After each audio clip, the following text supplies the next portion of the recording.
in the current administration and the relaxing of regulations by this administration. So I mean, it's just the headlines. I read newspapers and magazines and keep up with the news. Always, because that's what I enjoy. I want to stay current, but also with an eye for what might be a good story.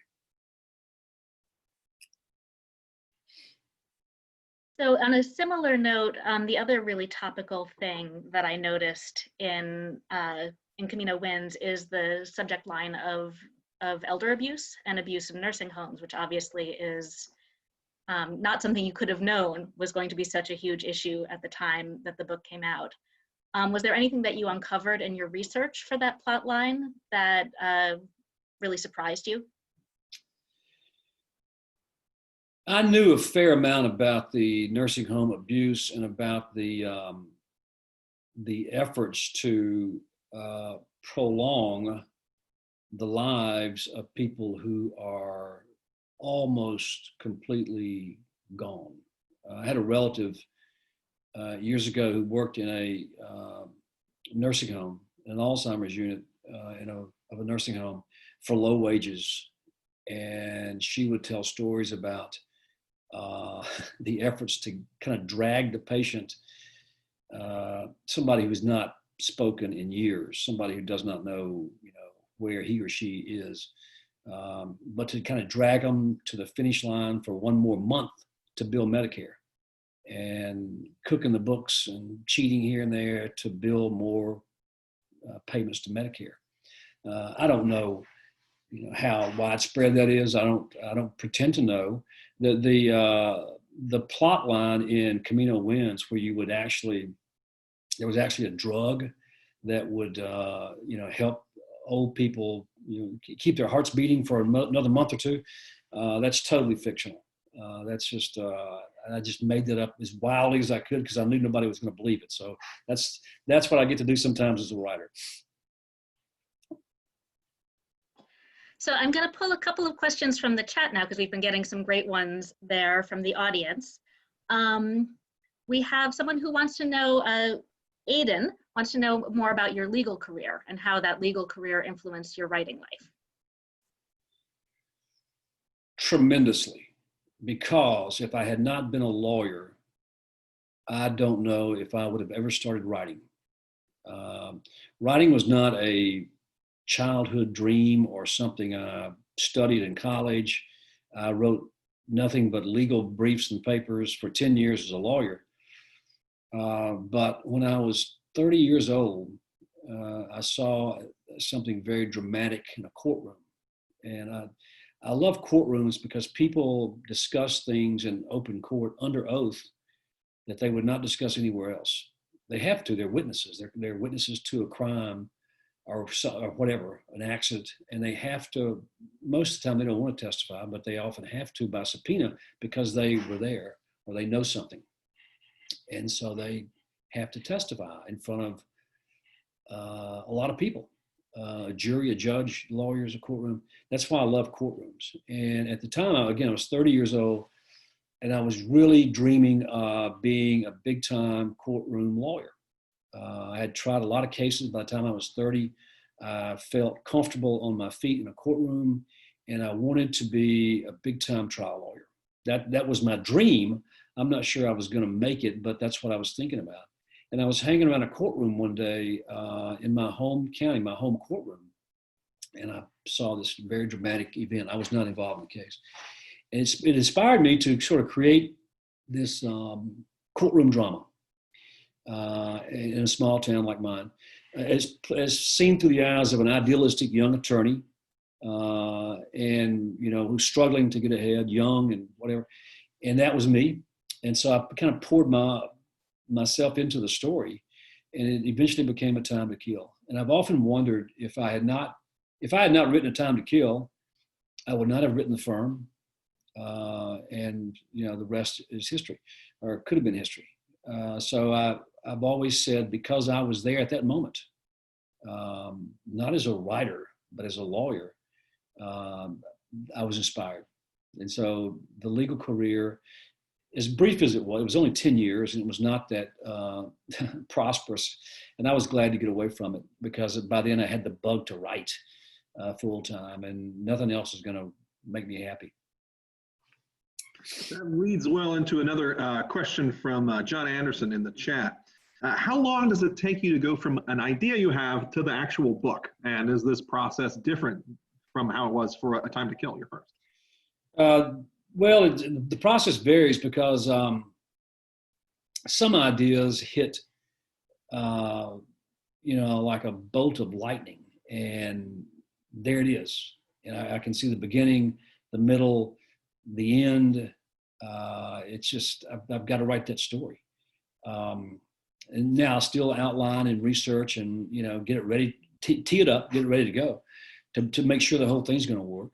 It's not unusual to have a brilliant idea and start working on it and it goes nowhere. You kind of run out of, and so I've learned that be kind of cautious up front. Don't get too enthusiastic with an idea because chances are it's not gonna work.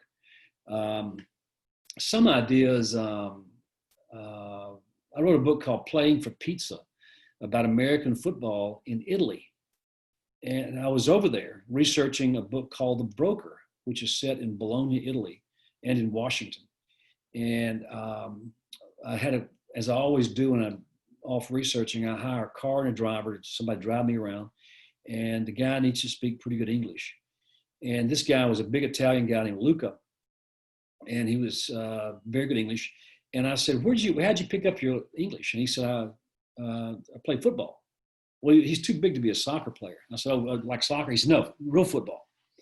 He said, there's an American football league here in Italy. And I said, you gotta be kidding. So he took me to practice that day. And this is the Italian football league. There are probably a dozen teams, and each team can have two Americans. It's always the quarterback and always some guy on defense. And those are the rules. The rest of them are these big, tough Italian guys who like to put on pads and beat each other up playing football. And that day, when I saw them practice, I said, this is going to be a novel. I mean, that's how fast it happened for Playing for Pizza. But every story is a little bit different. Some take time, some hit pretty fast. Thanks. There's actually, Dafydd, if I can interrupt, there's a question that I particularly love that just came in on the chat, which I'd love to ask, because I too have been enjoying through all of these Zoom events studying people's bookshelves. Benjamin asks, you have quite an eclectic book collection on the shelf behind you. Have you ever considered or tried venturing off into supernatural or science fiction or some other genre? No, I have never been a fan of science fiction. I've tried. My brain, my mind just doesn't work that way. I have no. It's not a math and science brain. It's just I didn't do well in those subjects, and I don't think in terms of fantasy. And I've tried many times. My kids raved over Game of Thrones, and I talked to Pat Conroy not long before he passed away, and he said that he had gone to Santa Fe and done an event with George R.R. Martin, who lives there, and they had this big public event. And he said before he went out there, he and Cassandra's wife, they read all the Game of Thrones books back and forth to each other, chapter by chapter. And those books are real thick, that's a lot of reading. And I remember that story. I thought, there's no way I can do that. So I like a lot of different types of fiction, but not fantasy and science fiction. Speaking of writers and writing, we've done a number of these virtual events, and a number of the writers who we've hosted have discussed how difficult it is working during the pandemic. Has self-isolation affected your working habits? Routine? No, I've been in isolation for 30 years. It's a very lonely profession. You do it. I do it in a room by myself every day with nobody around. And my little writing office, not this one. This is an office in downtown Charlottesville where I come every day to work and take care of the business end of things and get away from the farm. Our farm is about 10 miles south of here. And The office is there. The writing office is a small place that's has no phones, no fax, no internet, no music. It's kind of dark and quiet, and I'm there at 7:30, every morning by myself. I've not collaborated yet. I may if I get the right story or right person. So it's kind of a lonely way to work, and it's I wouldn't trade it for anything. Um, the big difference with the pandemic is the inability to travel. I was scheduled to be at 3 or 4 book festivals this spring, and they were all canceled. We had a couple of trips planned, my wife and I. So we're kind of stuck at home. And if I'm stuck at home, I'm going to be writing. So the next book is going to be far thicker than the last book. I can promise you that. A lot more words. So another great question from the chat comes from Megan. She says that she's always appreciated the elements of social justice in your work, and that's been very inspiring to her. And she asks what suggestions you have for people who want to be engaged in activism. There is an endless list of organizations that you can join at any level you want to join to work to change laws and to change or to solve so many problems we have in our criminal justice system. There are groups active everywhere, and with a bit of research, you can find a group that you like and jump in because they need help. There's another question here in the chat from Bill Richardson, who is wondering how much involvement do you have with the films that have been made from your books? And awesome work. Not much. Not much. I don't make movies. I don't know how to make movies. What we try to do is deal with people who are talented and nice people, and there are a lot of nice people in that crazy business, and sell the rights to them and pretty much turn them loose. Stephen King is a buddy. He told me something 25 years ago. He said, look, when it comes to Hollywood, if you want to deal with Hollywood, do it. We all do, because we all love a good movie, and we all would love to see a good movie made from our book or books, and I'm the same way. He said, don't get all wrapped up in the movie making.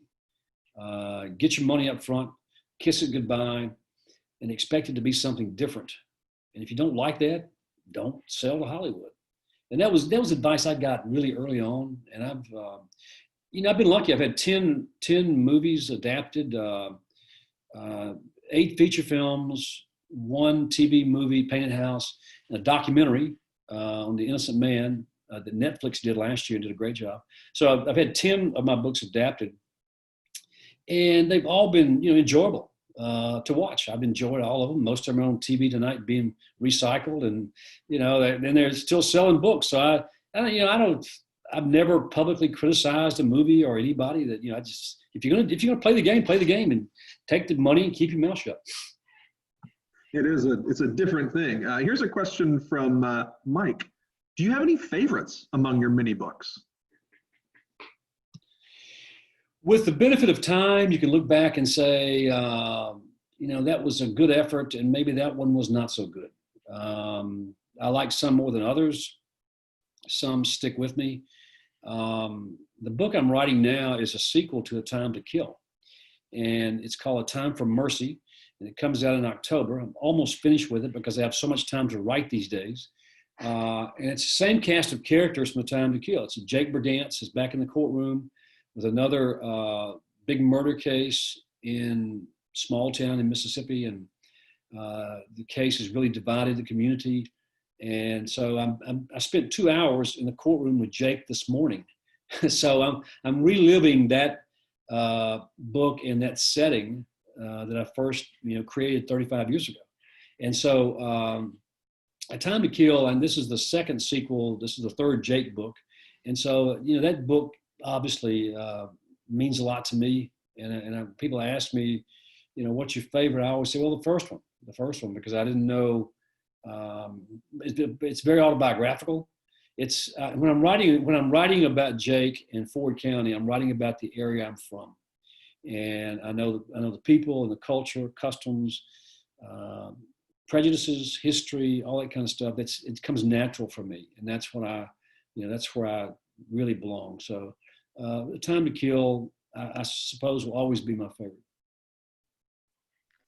One thing that we've been doing often in these virtual events is asking authors to tell us what they've been reading lately and recommend great books. And we've actually gotten some amazing recommendations that way. So have you read anything fantastic lately that you can recommend? When we first got quarantined, I found it. There were no distractions as far as the writing. But late in the afternoon, when I would sit on the porch with a book, I found myself distracted. I could not really concentrate on a book because of all the bad news and worries and all the stuff we're going through. But I kind of got through that. One book that really got me through it was The Splendid and the Vile by Erik Larson. I love reading about World War II, and this is a terrific book. Really, it's a page turner for a historical work of history. It's the Battle of Britain, the Blitz, from May of 1940 to May of 1941, when Britain was standing alone and France had collapsed. We were not in the war, and it appeared as though we were not going to get in the war. And Germany was pounding London, bombing every night. It's a great story and about Churchill. And what Mr. Larson did was he had access to a lot of diaries. Evidently back then everybody was writing all night long about everything that was happening. But he got diaries from Churchill's children, his wife, and I think some of that stuff has just now been released, and it was made for a great book. Fiction-wise, I enjoyed James McBride's. He's a favorite writer. Deacon King Kong. It's James is the very best. Yesterday, I got Scott Turow's book, The Last Trial. His latest book came out, I think, last week or 2 weeks before. I'll enjoy that one. What else have I read? I always draw a blank when people ask me, what am I reading? I always draw a blank. So I've got 3 or 4 of them going right now. That's a great list. Actually, our last event before the quarantine and we shut it all down was part of James McBride's book tour for Deacon King Kong. And it was quite remarkable, and it's a great book. So Thank you for that. I think we're just about out of time, so I'm going to ask one last question, which is, can you give us any hints of what's next for Bruce Cable? Are we going to hear some more from him? Yes. When I finished Camino Island 3 years ago and came to your store with Jody Picoult. We had a great event at the store in Vermont. And I knew then that I would go back to Camino Island for more stories because I really liked the setting, loved the characters. And so I told Doubleday that I could see at least 2 more books. Camino Winds is the first of 2 more. There'll be a third one in 2 or 3 years. I'm in no hurry. People really want to see more of Mercer Mann, a young novelist who's 30, she's probably 33 or 34 years old and quite a character, struggling to write full time, also teaching. And I'm thinking about making her sort of the star of the 3rd book. Bruce is always going to be around. Bruce, though, is 45. He's slowing down a little bit. He's had the bookstore for 20 years and he's made plenty of money, some legally, some illegally. It's all buried offshore. Only his wife knows about it. So he can play the big game. He can really trade with rare books with the big guys. So he's always going to be around. The local writers are always going to be there. But Mercer's probably going to take charge of the next novel. I can't wait. These books are a real joy to read, and they seem like they're probably a joy to write also. So thank you for the gift of them. Listen, they're a lot of fun to write. They're beach books, summer books, they're fun books, they're mysteries, whatever. But booksellers love them because they're about booksellers and bookstores and books and rare books and all that, so they're fun to write, and I hope they're fun to read. They were a delight to read. Great work. Catnip, someone said. Bookseller catnip. So that is just about all the time we have. I know you have another of these events to get to. So John, thank you so much for taking the time to be with us today. This was an immense treat for me. I think an immense treat for everybody. Thank y'all very much. See you later. Thank you so much. This has been great. And folks who are joining us from home, you can tune in tonight to our next Northshire Live with Vermont author Stephen Kiernan. That will be at 5 p.m. and you can find the details in your email if you subscribe to our emails or on our website at northshire.com. Thanks so much everyone for being here.